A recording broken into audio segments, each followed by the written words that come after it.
Welcome back to the Webby and O'Neill channel, and thanks for joining us for another video. We're going to take a look back on the Porto game, a look ahead to the Aston Villa game, and anything and everything that you want to talk about. Plenty to discuss in today's video, Reds, so get it in the chat. We was having a little bit of father and son banter earlier on, taking a look back a couple of weeks ago, where you actually said, crisis. What crisis? Are we in a crisis or not? Well, that's come back to bite me big time. Put a bit of humour out there. Crisis, what crisis? We're certainly in a crisis now. Manchester United fans, those what were wavering about Ten Hag, seem to be more and more get him out and everything else like that. But the last week, the pressure has piled on. But on the flip side of that, I'm looking at our good friend Laurie Whitwell. He spoke this morning and he's saying that Sir Jim Ratcliffe and INEOS are backing Erik Ten Hag. They're behind him. They want him to succeed. They've made all the right moves. So, from a point of view, from a fan out there, it is horrendous. I've seen what's going on. I feel angry myself at times. Nothing seems to be changing, and that seems to be what people are saying. We can't seem to see light at the end of the tunnel. Everything, the game, the tactics, everything seems to be the same. But as I say, Sir Jim Ratcliffe and INEOS, they're coming out, they're leaking things out, and Laurie Whitwell says plenty of sources are telling us they're backing him. Yeah, a lot of noise surrounding his decision to take Rashford off at half-time. Let me know what you think about that, but I think it's the right decision, me. You know, you're looking at Garnacho this season, and in my opinion, he's our best wide player this season, definitely. Rashford in the first half, did he really pull up any trees? No, I don't think he really did. He grabbed the goal, and that's what we want from Marcus Rashford. So there's a point for Rashford. He took him off, and he did say it's to do with rotation. It's a quick turnaround from the Porto game to the Aston Villa game. I do think he'll start Rashford against Aston Villa.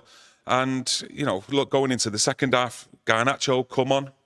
I didn't think he'd done anything wrong, Garnacho. I think he'd run himself into the ground. Looked just as much as a threat that what Rashford did in the first half. And, you know, people have sort of said it's like, as though it's set in stone, as though Rashford would have performed like he did in the first half, in the second half, when we've seen constantly, not just this season, but over the last 12 to 18 months, that when does a United player often mirror a good performance in the first half going into the second half? When does the actual team do that? So I think on this occasion, instead of just keep on throwing more pelters on Erik Ten Hag, I actually don't see a problem with that in what he actually done. He's trying to keep it competitive on that left-hand side between Rashford and Garnacho. Like I say, for me, Garnacho's our best wide player at the moment. A lot of people out there have been saying all season to start Garnacho, but Rashford got on the score sheet, so hopefully that gives him a bit of confidence going in there, and he still's kept him fresh going into that Villa game. Erik Ten Hag, before the game, said Garnacho had a slight injury worry. That's why he wasn't starting. That's why he was on the bench. So it makes no sense to me when he's talking about rotating and looking forward to the Villa game, bringing Rashford off. Then he should have been worried about Garnacho and the slight injury problem, what kept him out of the team. So it's baffling to me. Erik Ten Hag is making baffling statements. A lot of things aren't making sense to a lot of people out there now. So that last night, that interpretation of like rotation and all that, doesn't sit with me. I think something's gone on there. Maybe there was a half-time rant in that dressing room. I don't know. I've not heard anything about that. But it doesn't make sense when Garnacho's excuse for not starting was that there was a worry about his fitness, an injury, or something like that, and then to bring him on at half-time.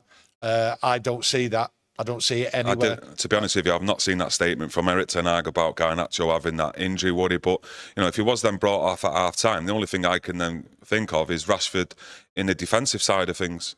Well, not being aggressive enough, stopping these corners. It wasn't just down, these crosses, it wasn't just down to Rashford. The midfield should also be helping out, because the amount of crosses we're conceding in that first half and the second half for parts of the game was an absolute joke. Well, this is the thing.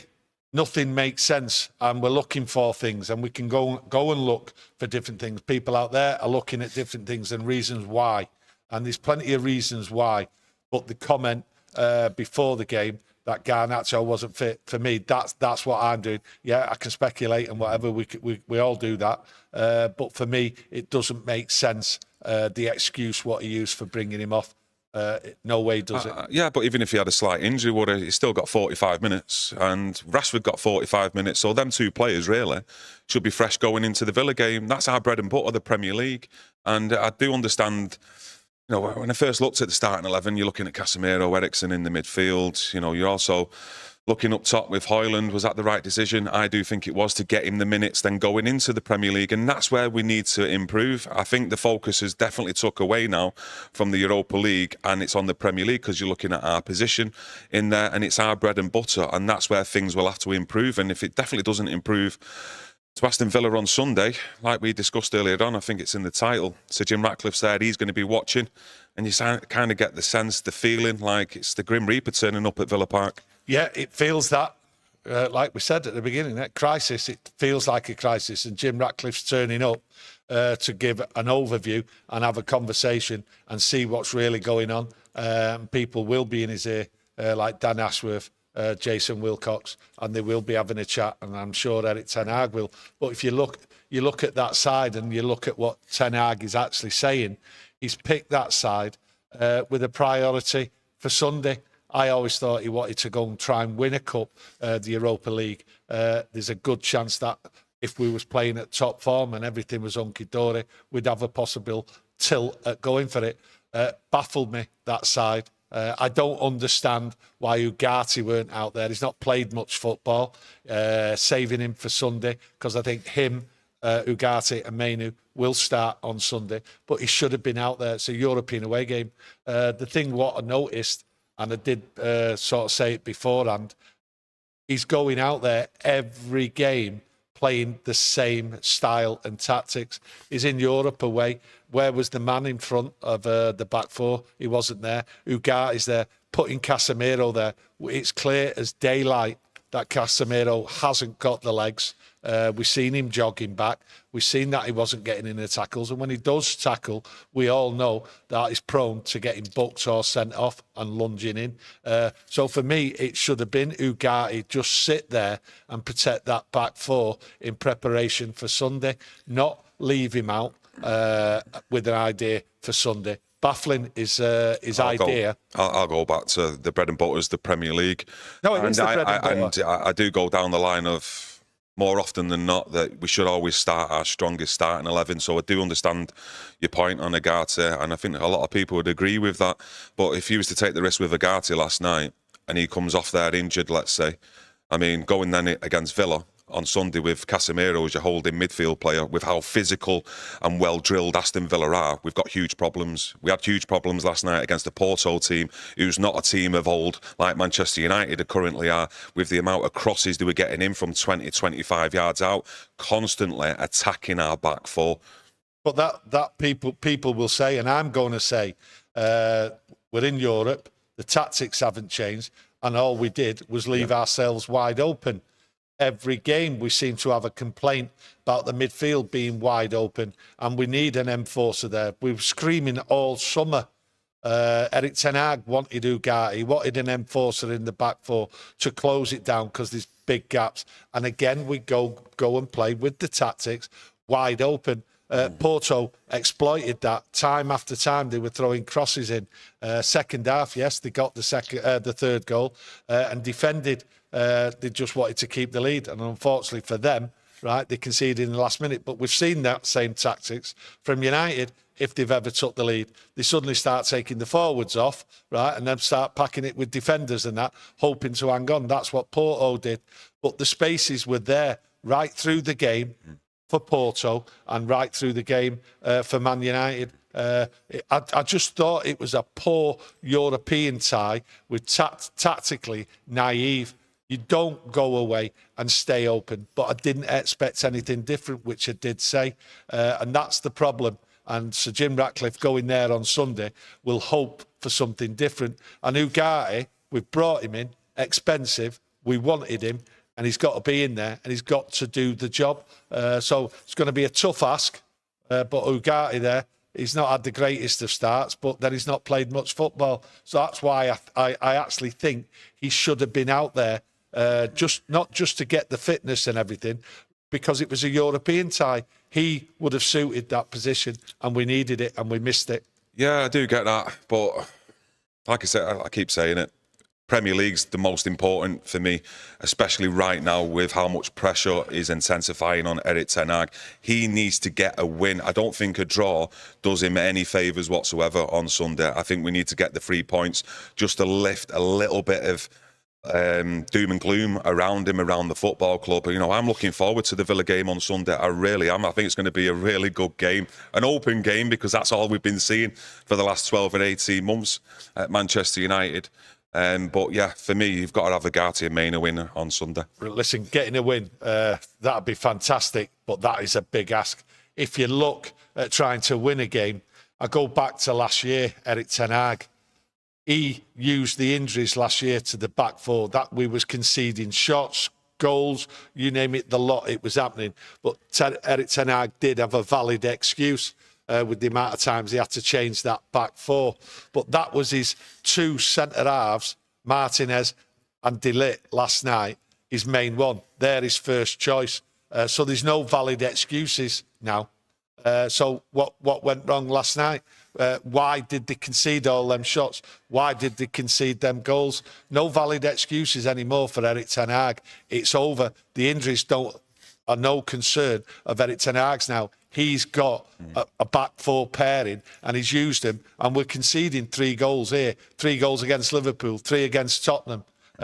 You're always going to... No, but it's what's name it? The excuses are over.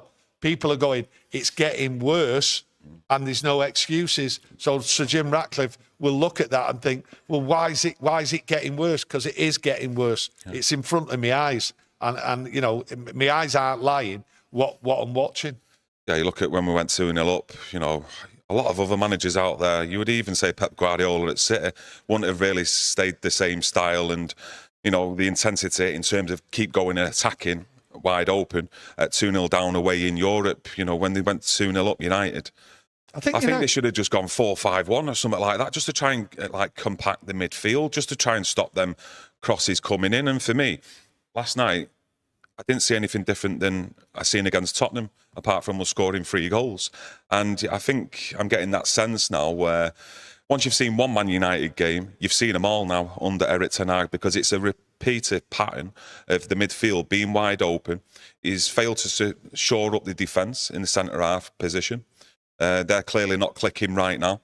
But also you've got to look at it, the amount of chances we're conceding, the amount of opportunities of the opposition running in at our back four. We're always going to concede goals. And in a nutshell, that comes back to the tactics from the manager. No matter what way you look at it, you know, this player might not be having a great game, that player might not be having a great game, but it always comes back down to the tactics in certain things that he does on the pitch, Erik Ten Hag, in his in-game management as well. Well, this is why fans are going mad, because they don't see any change. People are saying he's been here 2.5 years, nothing's changing. And I've got to be honest here.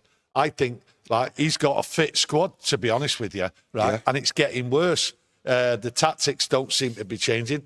Everyone keeps pouring at me. The comments on here, I've been for a long time. Yeah. Nothing seems to be changing, and I can't argue with that.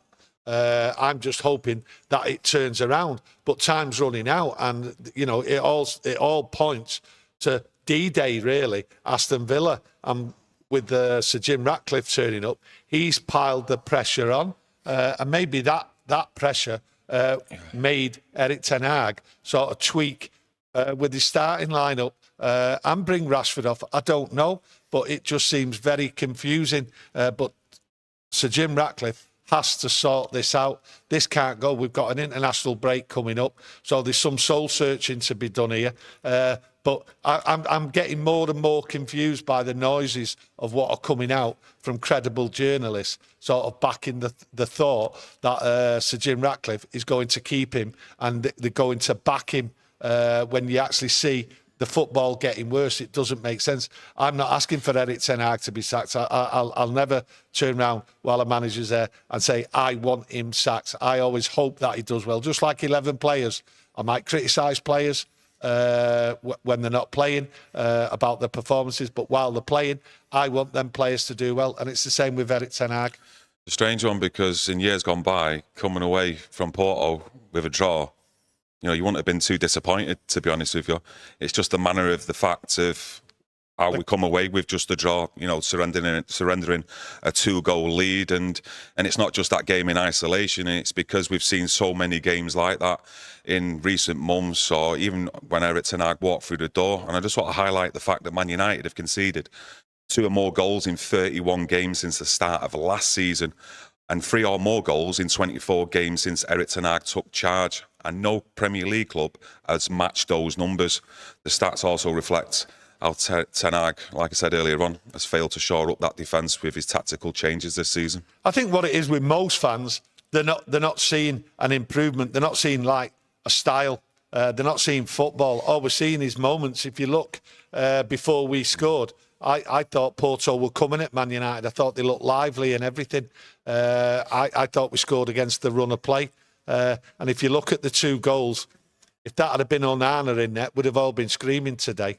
Absolutely screaming how poor that goalie was. But if you look at Onana, now I've mentioned him, some good saves yesterday, some vital saves, especially at the start of that second half. Made a great save. I thought he really played well. But the thing is, we're not seeing football. We're not seeing it continue. We're not seeing a team gel. And that's down to Erik Ten Hag and the coaches. And maybe Sir Jim Ratcliffe and INEOS are building on that behind the scenes and hoping that it will get better. I know there's a lot of things behind the scenes what are wrong, but when you see it materialise on the pitch, that the players don't seem to be working for each other and the tactics don't seem to be working, you have to say to yourself, well, how do we change this? And a lot of people's opinions are, well, the manager's not doing it, the coaches aren't doing it, get rid. Because you can't just get rid of the manager. You've got to get rid of the coaches as well, because they're all in on it. And if someone does come in as a new manager, he will want his own staff anyway.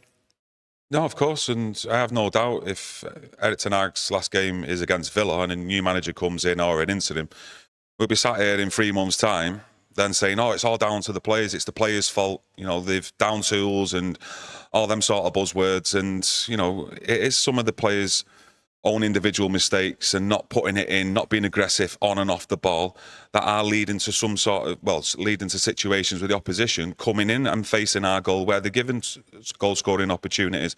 But it all, like I said, it does come back to the tactics of the manager. And just like I said earlier on, you go 2-0 up away in Europe. You've got to then tactically change it to shore up that midfield and just to sit back, just to get to half-time, regroup, focus again, listen to the manager, have a chat amongst yourselves in the dressing room and say, right, let's go again, another big 45 minutes. And you just can't hold on to a lead.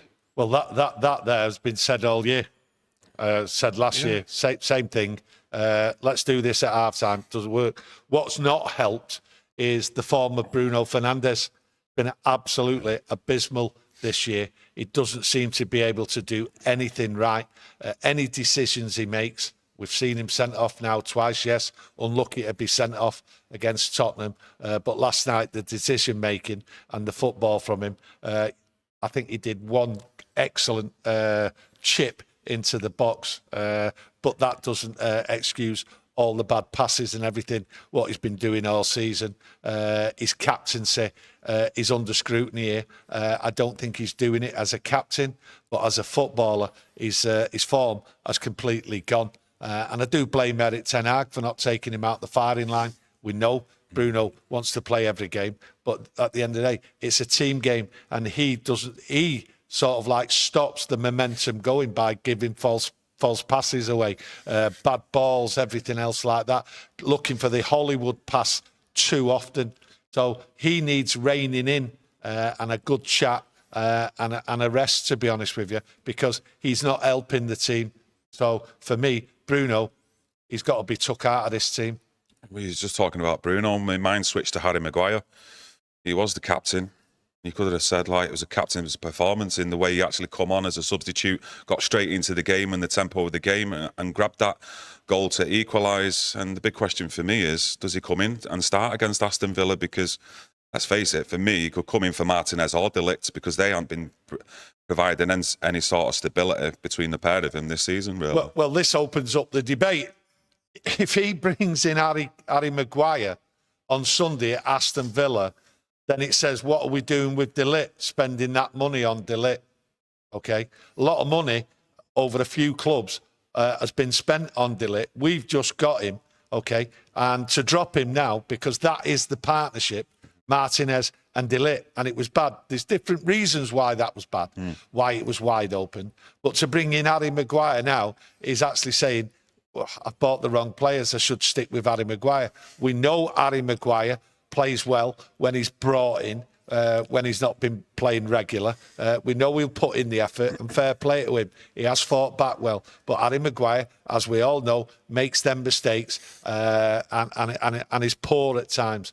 But we have a partnership there, okay, and it was too wide open. And the reason why it was too wide open, in my opinion, Martinez and De Ligt, Martinez was going out, playing left-back too much. You had Delot going down the line and cutting inside. Big gap. They kept coming down there. So they were stretched, Martinez. But that's because the manager set him up.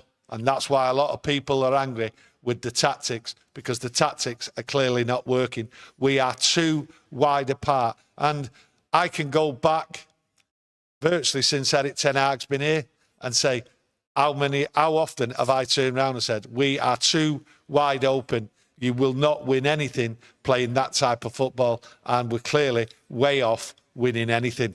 I think it's a big decision to make for Erik Ten Hag about the two centre-halves going into Villa. Harry Maguire's clearly got more confidence than Lisandro Martinez and De Ligt currently at the moment. So going into Villa, you know, you've seen them recently, you know, especially the strikers, the midfield that they've got, well-drilled team, great manager in my opinion, and Unai Emery. So for me, a big decision. And I would probably actually start Harry Maguire at Aston Villa on Sunday because, you know, let's face it, he's got more confidence than them two. We're going to need players who are crossing that line on Sunday, who have got the confidence and the belief that they can win the game. And I'm not too sure De Ligt and Martinez are fully on the same page together at the moment.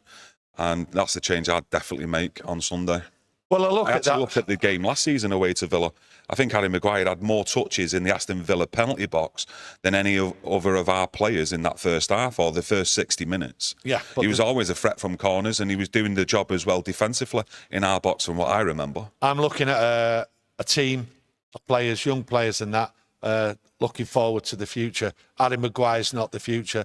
De Ligt and Martinez are the future. That's what Erik Ten Hag thinks, and that's what a lot of other people think. So it takes time to build. The problem here is we have not got a left fullback. Okay, Martinez gets dragged out. It leaves the centre half pairing way too wide open, and it is poor that we never did it. So until we get a left back, we're not going to have stability there at the back. Martinez likes to jump into that midfield where the centre half behind him stays there. He didn't do that last night. He was being dragged all over the pitch. And that was because Delot was wayward. But Delot was being told to do something he's not quite happy doing. You can clearly see that. Okay. Delot half the time wasn't even at left back. Martinez was trying to do the job, and he hasn't got the pace. That's why they kept coming down. They targeted, Porto targeted that, but they're not the only ones what are targeted. All season, Delot has been targeted, and that's why he's having a poor time of it. He's not played well, Delot, because he's being asked to do something he can't do. That's how I see it. And that comes back down to the manager being stubborn on his tactics, even though he's using Delot at left back, who's not a natural left back, and he's being used as like this inverted full back. And sometimes you've seen Delot as like an inside forward up at the pitch where you'd expect really Bruno Fernandes to be, and it's leaving huge gaps then in our defence on the transition when the opposition are getting the ball and again just running at our back four or back three, whatever we got at the time. How many times do we see 2-on-2 or 3-on-3 in our own half? Listen, too many times. Yeah, you can put it down to the manager's tactics, and I agree. But it's partly to do with the tactics, right? But then you have to look at INEOS and Sir Jim Ratcliffe. We knew that left back position was a problem and it had to be sorted, and we had to bring in a left back. It was the priority, the absolute priority. Going a full season, waiting for Luke Shaw. Malacia was not going to be back. He's definitely not here. this side of Christmas. I said that in the summer, and I said it will end in tears with Luke Shaw. So that left the left-back position. So there's no balance there. So you can't go through a full season, right, with no balance from the left-back position with the two centre-halves. So it's down on the management here for not getting it in, not getting a left full-back in. Everyone can see there's no balance there. And when that balance goes, it's fragile as it is, okay, the mentality there at the back and the midfield. So when there's no balance and no proper left full-back there, right, they're that fragile, they just collapse. And we're seeing it time and time again. So there's a lot of reasons that who's to blame. A lot of reasons. So Sir Jim Ratcliffe can't just point the finger at Erik Ten Hag. Jim Ratcliffe said in February that it'll be up to the club, i.e. himself, sporting director, technical director, in them implementing a style of play at Manchester United. It'll be their decisions on the Manchester United way of playing football. So Dan Ashworth or Jason Wilcox on board with the way Erik Ten Hag is actually using his tactics? Well, they say they are. They're happy with him. That's the noise coming out. Because all we ever hear from Erik Ten Hag is that he wants a proactive type of football, style of football. Yeah, but listen. It's very proactive. It's leaving massive gaps in the midfield, Erik. I'm trying not to shout when I think about a lot of things what Erik Ten Hag says because they don't make sense. He has come out with a bit of waffle, but what's coming out when he is talking is you can clearly see it's PR from the club, and there's too much PR coming out the club trying to hide the deficits of what's been going on the pitch and what's going on around. But the thing is, it is a failure not to get a left back. You can't challenge in the Premier League without a left back. You have to have a left back, someone who knows what they're doing. So there's lots of blame going all around. And when you talk about INEOS and Sir Jim Ratcliffe talking about the club and everything, they're the ones what says this is the right man for the job. So when you come to Sunday and you look at Aston Villa, you have to say to yourself, well, why sack him now? This is from INEOS's point of view. Why sack him now? Really, if you look back at time, I was very shocked that they didn't sack him when they came in December, January last year. I was shocked by it because new owners and all that, people with new ideas tend to do that. So I thought, they've not sacked him. They're going to keep him. And then again, we was all shocked that he didn't get sacked the way he was treated after the cup final. So they've made a decision. Now, I'd be more shocked at any point with anything INEOS have done if they sack him after not sacking him when there was two fantastic opportunities for them to get rid of him and bring in their own person to work with, someone who they knew. So for me, it makes them look absolutely clueless. And what is the plan then going forward? That's right. If your plan long term isn't even working short term in a matter of months, and your decision making and keeping Erik Ten Hag, what good is that then, or what hope have us as fans got then going forward under INEOS? Well, that's a big worry going forward. Can they be persuaded just to change their mind because they've gone off track? And that's what I'm saying. If they really wanted to stick to like, this is what we're going to do, then they should have got rid of him when they came in. And I wouldn't have been shocked if they'd have gone. But then the way they treated Erik Ten Hag, the way they went about it after the cup final, that doesn't sit well with me, doesn't sit well with a lot of people. But for now to fade and crumble under the pressure with a long-term plan to get rid of Erik, which I only think the plan really is to keep him till the end of the season. That's what I think. So to get rid of him now with a long-term plan, it does look bad on Sir Jim Ratcliffe and everything he's been saying about Erik Ten Hag and his long-term plans. But Sunday, big occasion, everyone round the country will be watching this game, and for different reasons. Beat Aston Villa home and away last year, didn't we? Yes, we did. Yeah, we did indeed. Yes, we did. So anything can happen here. Yeah. Great place to go. for United fans. Great place for Man United. It's got a great history there. League games, cup games, you name it, the lot. Semi-finals. It's all been done there by Manchester United. They pulled off some terrific results there against the odds. And what you've got to hope for, like Erik Ten Hag says, you've got to keep the faith. You know, if you've got no faith, then you've got nothing. But that faith is slowly dwindling amongst a lot of people, and quite rightly, I do understand it. But the faith is there. Sunday, the manager, you back the manager. He's there Sunday. You back the team, and Villa Park. Listen, you've got to watch it. You've got to be involved in it, and you've got to expect something is going to happen, because it always does at Aston Villa. Look, we don't know what's going on inside the club with conversations, etc. And the media will always hype up and intensify the pressure on any Manchester United manager. But do you genuinely believe that if we do get beat against Villa, that is the nail in the coffin? No, Your opinion? No. And the reason why I say that is because of the noise and of the situation. Do I believe that there's a long-term plan? Yes, I do believe there's a long-term plan. And I think it's too early for any person to have a long-term plan to suddenly change direction. That's why I think he'll stay.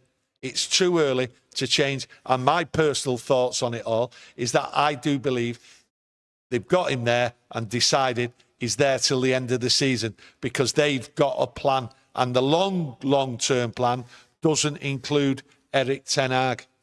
Yeah, for me, a lot of people on our channel in the comments, you see it as well, and others, about Ruud van Nistelrooy taking over. For me, I don't think that's a good idea at all. And I wouldn't want another legend in the dugout at Manchester United and it all go pear-shaped and it's him that's getting criticised, when there is much bigger problems than just the tactics at this football club that the current manager's implementing. I said to you on air roughly about 12 months ago that when INEOS come in, the likelihood of new owners, when they do come in, they change the managers, and they should have got Unai Emery as the Manchester United manager. A lot of people out there called me daft at the time, don't know what you're talking about, but people have seemed to warm to that idea because he steered Aston Villa to 4th place last season.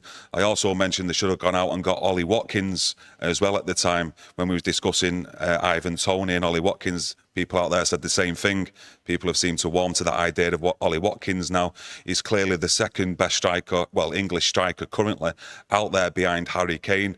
And for me, he'd be a real threat in this Manchester United team in terms of his box-to-box play. The way Emery's actually changed him as a striker, instead of getting him to run the channels constantly, he wants him in that area where he'll be most effective in scoring goals. And Unai Emery, for me, he would have. If you're going to sack Erik Ten Hag, you might as well go out there and get the best manager. Like I said at the time 12 months ago, you take Pep Guardiola out of this Premier League, who's the best manager? It's Unai Emery. We want best in class, apparently, Manchester United. We'll go and get the best in class. Doesn't matter how much it costs. You need a manager in there to steer the ship. And for me, Unai Emery's the man for it. But, you know, let's wait and see. Erik Ten Hag's still our manager. Who knows what the long-term plan is? Who knows what the conversations are? Conversations are behind the scenes, but it's not looking good. Let's be realistic. And no, it's not looking... Jim Ratcliffe going there to Villa on the weekend, you know, of all times and all points in the league, when results haven't been good, the performances haven't been good, it doesn't look like it's favourable for Erik Ten Hag, especially coming up against a good Aston Villa team. But there's hope, because this Manchester United team are that inconsistent. It wouldn't surprise me if they turned up at Villa on Sunday, put in a performance, and we actually got 3 points. It wouldn't surprise me in the least. It's just whether that's good enough to keep Erik Ten Hag in a job. I don't think anything surprises any Manchester United fan anymore. We see one thing one week, something different, and then during the week we see and we hear different things coming out of the club. We hear reporters talking. Nothing is consistent. And that's the consistent thing about Manchester United. Nothing is consistent. It is just from going from one mess to another mess. Then we bounce back, and then it's a mess. And like I say, crisis. What crisis? It's always a crisis at Manchester United, but there's more crises to come. Yeah. I wouldn't have been surprised in the summer, though, that there was some sort of talks or some feelers put out there from Manchester United towards Unai Emery, because didn't he then go and sign another contract or an improved extended contract in the summer? So Villa, I think, must have known there might have been talks going on there, or there was about to be some talks from Manchester United trying to speak to the manager. I really do. No, I think from Villa's point of view, I think they've looked at it. This manager is doing well with them. We've got him in the Champions League. Let's secure this this bloke, and he's the long-term future. A lot of people are turning around and saying it's the opposite thing for Erik Ten Hag, because at this moment in time, top four looks a mile away. Winning games consistently looks a mile away. The whole thing just looks a complete and utter mess. But we have a plan. This is what the people in charge of the football are telling us. We have a plan. After Sunday, we'll soon see whether they stick with that plan or they just change it and rip it up. Story. Why would Emery leave Aston Villa? Why would... No, I agree. Why would he? Absolutely. Manchester United. No. Look, I'm not slating Villa there. Villa are a big club. I don't think a lot of people out there realise that they are a big club, Villa. But come on, it's Manchester United. Forget where we are and currently at the moment, right? The people in behind the scenes here would have given a bit of a lift to potential managers who would want to come here to United. I'm not having it that Unai Emery wouldn't want to come to Manchester United and manage this football club. I'm not saying he would right now during a season, but definitely at the end of the season. Yeah, he's not coming now. He might not come next year. He might come further down the line, because the manager what comes in now isn't going to last 4 years. Okay, if we get a new manager in, if we sack Ten Hag and we get a new manager in, Omar Barada's already told you there's a lot of things to do in this football club before we win things, and we're talking 2028, and that's optimistic from Omar Barada, right? So why would a manager who's doing well with a team like Aston Villa want to drop everything? I don't even think he'd want to drop it next year. I think he's at a good club. But for now, we just have to concentrate on Erik Ten Hag and hope that he puts things right. But that hope, which kills you, is fading everywhere. The thing is, and the most important thing is, has that hope faded with Sir Jim Ratcliffe? And has his plans just about to go right up the wall and be ripped up in tatters? That's the question, and I think we're all going to find that out by Monday, because the word will be out there straight after the game. Yeah, going to wrap it up there. I'd just like to thank you all for joining us today. Just a bit of a brief chat, overall chat on Manchester United, the Porto game, going into the Villa game on Sunday. As ever, please get involved in the comment section below. Love the support you've been giving us at the start of the season up until now. Keep spreading the word. It's much appreciated. And smash a like on today's video to help support us.